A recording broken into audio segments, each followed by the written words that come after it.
Good morning, I'm Sarah Sapsanamma. Let's begin with the headlines of the hour.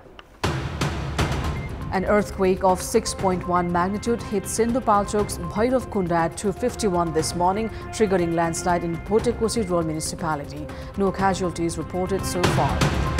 Weather changes witnessed across the country due to effects of westerly winds. Light to moderate rain and snowfall expected in several parts in the next few days. Ukraine's President Volodymyr Zelensky arrives in the US to meet with President Donald Trump on a critical mineral deal between the two countries. And relegation looms on Leicester City after a 2-0 loss to West Ham United at the English Premier League.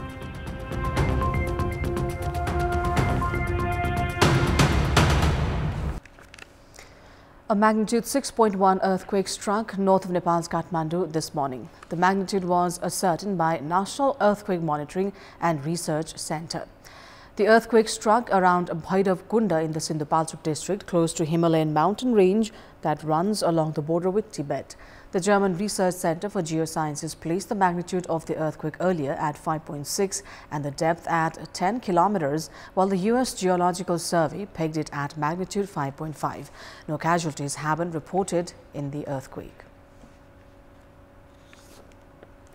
Weather changes have been witnessed across the country due to effects of the westerly pressure system. A few hilly regions have reported of heavy to light rainfall with thunder, while mountainous region witnessed snowfall. The capital's skies are clouded and a few places have also witnessed light rainfall. Temperatures have also dipped in Kathmandu.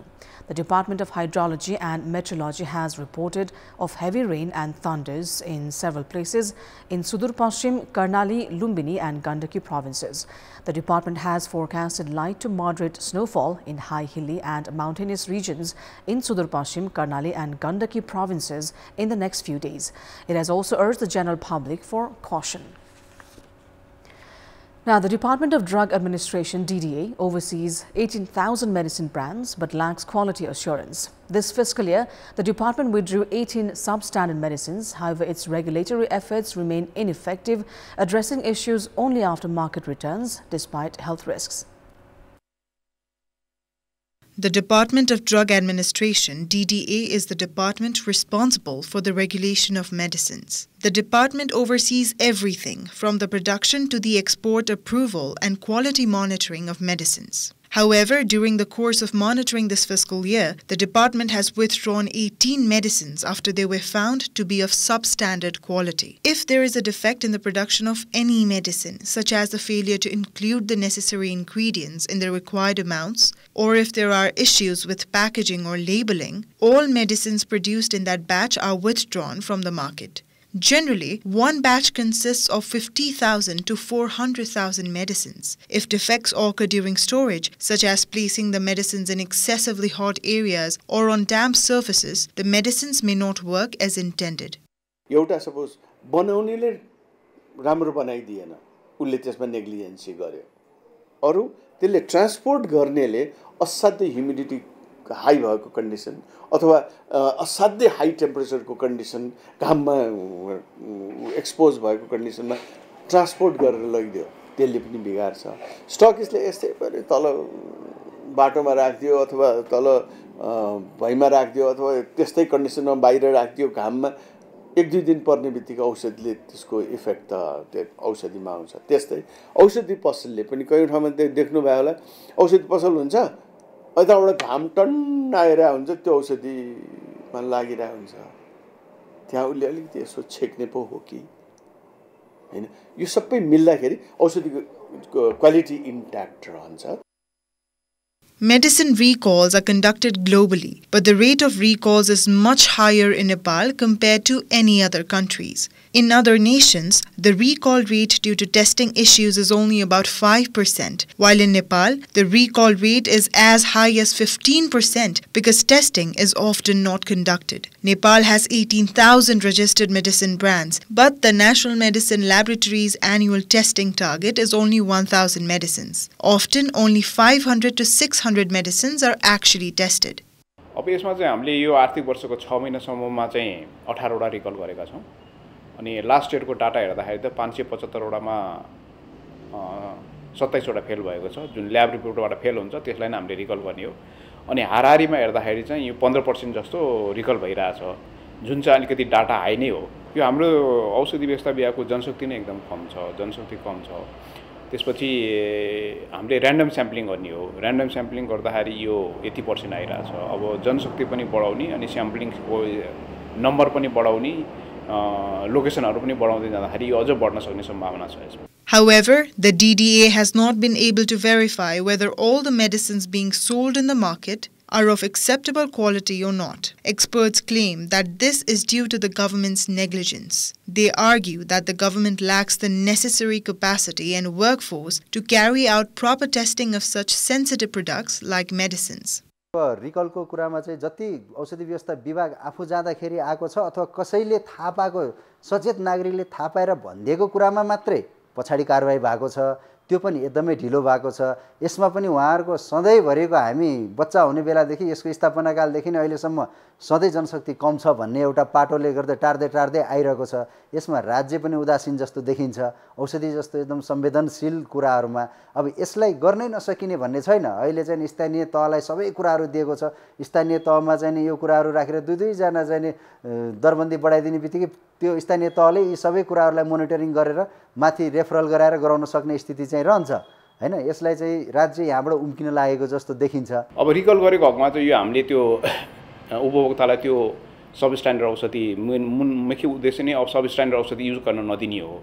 यसको अलावा हामीले त्यो उद्योगलाई पत्रचार गरेर त्यो रिकल भएको सबै data बुझाउने, के कारणले रिकल भयो अनि यो भविष्यमा यस्तो गल्तीहरू नदोहोरिने हैन, नदोहोरिने दिनलाई त्यसको चाहिँ नि त्यसको अनुसन्धान गरेर के कारणले रिकल भयो, के कारणले ल्याब टेस्ट फेल भयो, त्यो सबै गर्नलाई हामीले उनलाई पत्रचार गर्छौँ र ल्याबको क्वालिटी एसुरेन्स हेड भनौँ न गुणस्तरको जिम्मा लिएको व्यक्ति आएर हामी कहाँ बसेर त्यहाँ सबै कारणहरू खुलाएर त्यसको रुट कज एनालाइसिसहरू गरेर भविष्यमा यस्ता गल्तीहरू भनौँ न यस्तो रिकल गर्ने सम्भावना कम गर्ने अथवा सब स्ट्यान्डर्ड ड्रगहरू उत्पादन कम गर्नेतर्फ औषध व्यवस्था विभागले यसरी कारबाही गरिरहन्छ। The DDA does not fulfill its responsibility by merely recalling medicines. Unregistered medicines in Nepal are unaccounted for. Both producers and sellers must be held accountable for ensuring the quality of medicines. It is time now for our segment Public Pulse, where you text us with your opinion. The question is, what's your take on the lack of drug monitoring in the pretext of inadequate resources? Your options are A, tampering with public health, B, a result of collusion, and C, a sign of impunity. The voting is on. Type NEWS, select your option A, B or C and send it to 34001 to share your opinion with us. The government has repeatedly set a date for the approval of its ordinances, but no progress has been made, with the ordinances only being placed on agenda and returned. As Janata Samajwadi Party Nepal, a key ally, opposed the ordinance, the government is considering a few options, including adjourning the House to negotiate with JSP Nepal. The government introduced 6 ordinances in the House as required by the provision for bills to be presented in the first session, which began on February 1st. The ordinances were placed on the agenda on February 6th but were removed after failing to secure a majority in the National Assembly. Attempts to submit the ordinances on February 18th and 23rd also failed due to lack of political consensus, leading to the decision not to vote on the land ordinance. Since then, there has been no progress, although the government has assured that it will move forward with the submission soon. त्यो अध्यादेशलाई अहिले सदनबाटै पास गराउने तयारीमा छ। त्यसमा चाहिँ सांसदहरूको विशेषाधिकार के हो भने त्यसमा लागेका कतिपय कुराहरू छन् अथवा त्यो चाहिँ अब ठीक छैन, देश र जनताको लागि ठीक छैन भन्ने लाग्यो भने त सांसदले आफ्नो अधिकार त प्रयोग गर्न पाउँछ। तर अब अहिले यो अध्यादेश नै अगाडि बढाउन दिन्न भन्ने हिसाबले आउनु चाहिँ बेठिक हो र जुन सत्ता साझेदार दलले नै त्यस्तो खालको कुराहरू गरिरहेको छ, यो चाहिँ दुःखदायी कुरा हो र उहाँहरूसँग हाम्रो कुरा भइरहेको छ र उहाँहरूले चाहिँ अब के आफ्नो रिजर्भेसनहरू राख्नु भएको छ। त्यसले गर्दाखेरि त्यो रिजर्भेसनको सन्दर्भमा उहाँहरूसँग पनि कुरा भइरहेछ। तर फाइनल्ली यहाँलाई म भन्न चाहन्छु यो चाहिँ संसदबाट पारित हुन्छ। After the ordinance was not passed, the government began exploring alternatives. The ruling party believes that reducing the 40% requirement for party division in the political party law would allow the CPN Unified Socialist Party to split, enabling the government to secure an easy majority in the House. They also suggest that other options could be pursued to gain a majority in the National Assembly. केही लागेन भने त भोलि अध्यादेशहरू मात्रै होइन भोलि विधेयक सामान्य विधेयकहरू पनि त पास गर्न जटिलता उत्पन्न हुन सक्छ र त्यो अवस्थामा के गर्ने त सधैँ यही अवस्थामा बसिराख्ने भन्ने कुरा त हुँदैन सरकार चलाउनु छ भन्दाखेरि त हामी राष्ट्रिय सभा भने बहुमत सिद्ध गर्नुपर्ने हुन्छ त्यसको लागि जे गर्दा उचित बाटो हुन्छ त्यो बाटो सरकारले अपनाउँछ.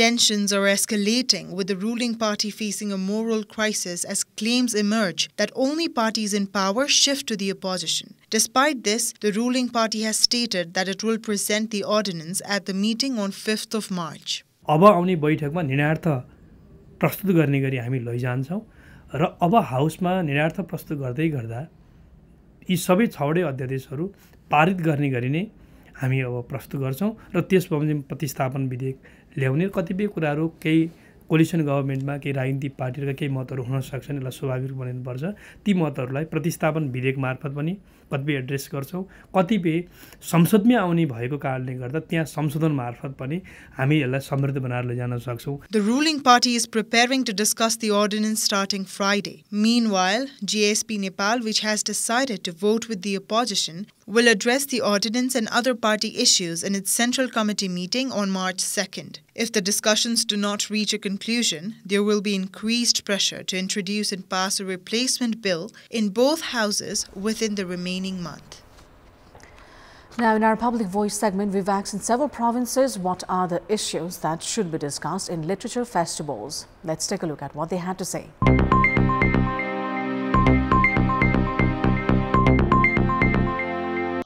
कसरी देशको हित हुन्छ जनताको हित हुन्छ धर्मको रक्षा हुन्छ नेपालको रक्षा हुन्छ. यस्ता साहित्यिक महोत्सवहरूमा सम्बन्धित क्षेत्रको कला संस्कृति र साहित्यको विषयमा केन्द्रित भएर यस्ता महोत्सव हुनुपर्छ. विपद व्यवस्थापनमा जलवायु परिवर्तनमा महिलाका सवालमा विकासका एजेन्डामा सरकारका काम कारबाहीमा लेखिउन् ताकि त्यो सम्बन्धित निकायहरुमा त्यसको ध्यान जाओस् किनभने साहित्यले छिटो प्रभाव पनि पार्छ. विपदका घटनाहरुसँग सम्बन्धित नाटकहरुदेखि लिएर कविता गजल त्यो भन्न सक्यौं भने चाहिँ त्यो चाहिँ मान्छेलाई कहिले नबिर्सिने खालको हुन्छ नि त. र यो देशबाट लाखौं युवा राजा बाहिर छन् उनको जुन डायस्पोरिक जिन्दगी छ त्यो विषयमा अत्यन्त कम छलफल बहस हुने गर्छ. सबै खाले क्षेत्र भूगोल प्रदेशहरु हैन उत्खनन गर्न बाँकी थुप्रै विषयवस्तु छन् तीलाई समेटेर यसलाई छोटो र मिठोमा सठिक भाषामा एउटा डिजिटल मिडियाबाट पनि आइदियो भने त्यो अलिकति मान्छेहरुले त्योतर्फ ध्यान दिन्छ पढ्छ पनि. समाज रूपान्तरणलाई बल पुग्ने गरेको साहित्यहरु हुनुपर्ने हुन्छ. युवा पुस्ताको लागि यो बालबालिकाहरुको लागि यो विभिन्न चाहिँ बौद्धिक समाजको लागि पनि यो गर्नुपर्ने एकदम जरुरी छ.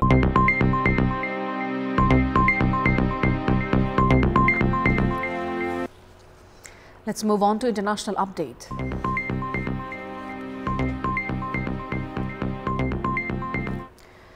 Ukrainian President Volodymyr Zelensky has arrived in the US to meet with US President Donald Trump on a critical mineral deal between the two countries.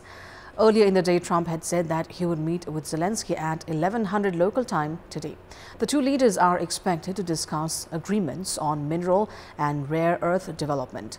According to the text released by Ukrainian media, the agreement on establishing a reconstruction investment fund between Ukraine and the US consists of 11 points. Multiple media outlets from both the nations have noted that regarding Ukraine's highly anticipated security guarantees, the only agreement briefly mentions in the 10th point is that the government of the US supports Ukraine's efforts to obtain security guarantees needed to establish lasting peace.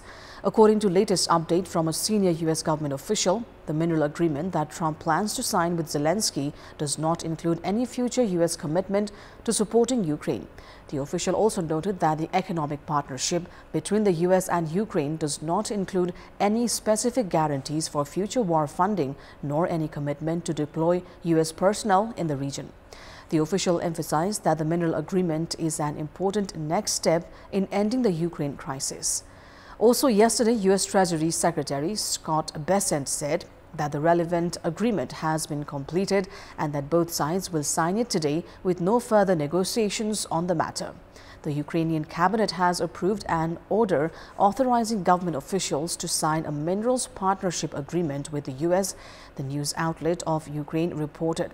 According to the document, the agreement will be signed either by First Deputy Prime Minister or Economy Minister Yulia Sviridenko or Foreign Minister Andriy Sybiha.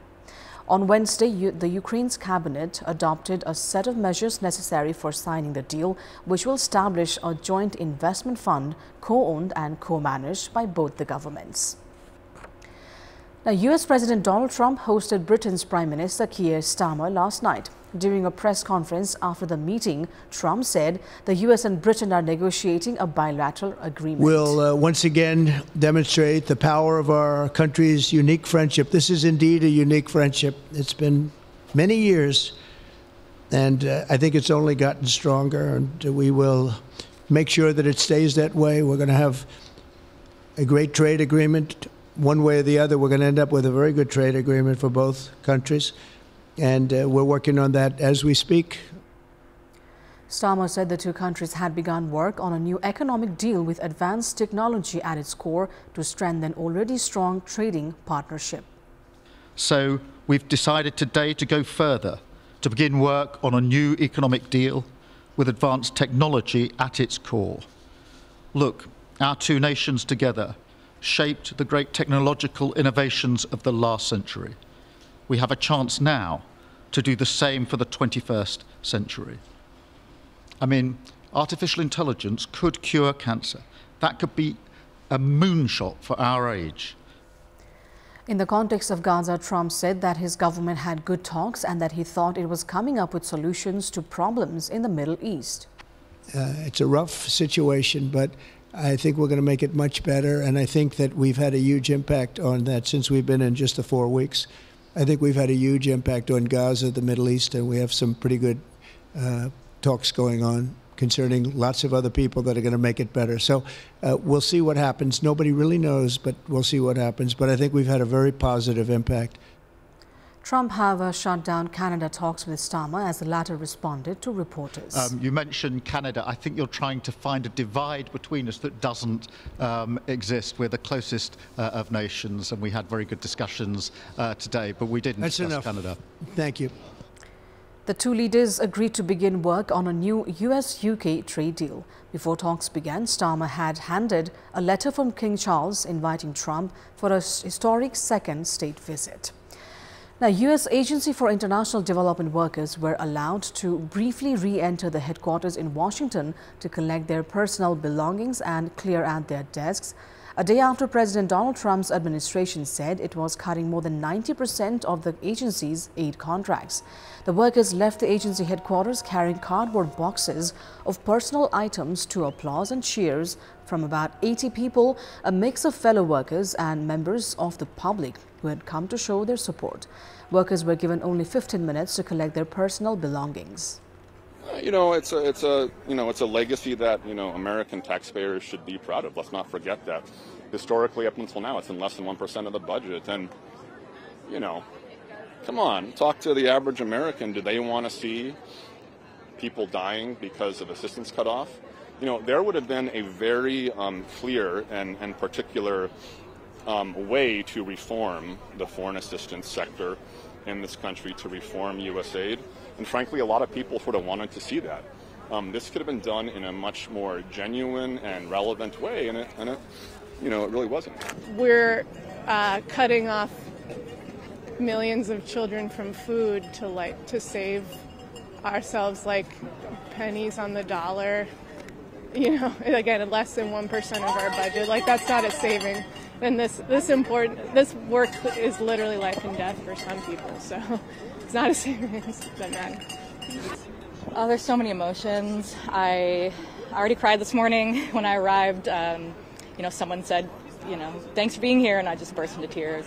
It's a sad day when the American government decides that American values are no longer important, that it's no longer of value to export what we believe in to the rest of the world. Trump ordered a 90-day pause on all foreign aid in January to conduct a sweeping review to ensure that all the projects funded with U.S. taxpayer money were aligned with his America First policy. The order and ensuing stop work orders threw USAID into turmoil, halting the agency's operations around the world, jeopardizing the delivery of life-saving food and medical aid, and also throwing global humanitarian relief efforts into chaos. Despite the wide-ranging cuts, a State Department spokesperson said that critical awards, including food assistance, life-saving medical treatments for HIV and other critical support, remained. However, several of the largest US-funded HIV/AIDS programs in South Africa were told that their funding would not resume, while a global non-profit that works on malaria and maternal and newborn health had the majority of its contracts cancelled. UNAIDS, the United Nations agency tackling HIV and AIDS, had its contract with USAID cancelled. At least 11 people were believed to be dead and dozens wounded after a blast at a rally held by the M23 rebel group in the Eastern Democratic Republic of Congo, DRC city of Bukavu. M23 leader Corneille Nangaa blamed DRC President Felix Tshisekedi for the violence. Congo's presidency, which says neighboring Rwanda is backing the insurgents, said on Twitter there had been several deaths and blamed a foreign army illegally present on Congolese soil. Neither side offered evidence for their claims. The rebels have been advancing through the east of the country since the start of the year, seizing Bukavu and the region's largest city, Goma. Congo, the UN and Western powers say neighboring Rwanda is backing M23, accusations Rwanda has denied. That is all for the moment. Thank you for watching. Bye for now.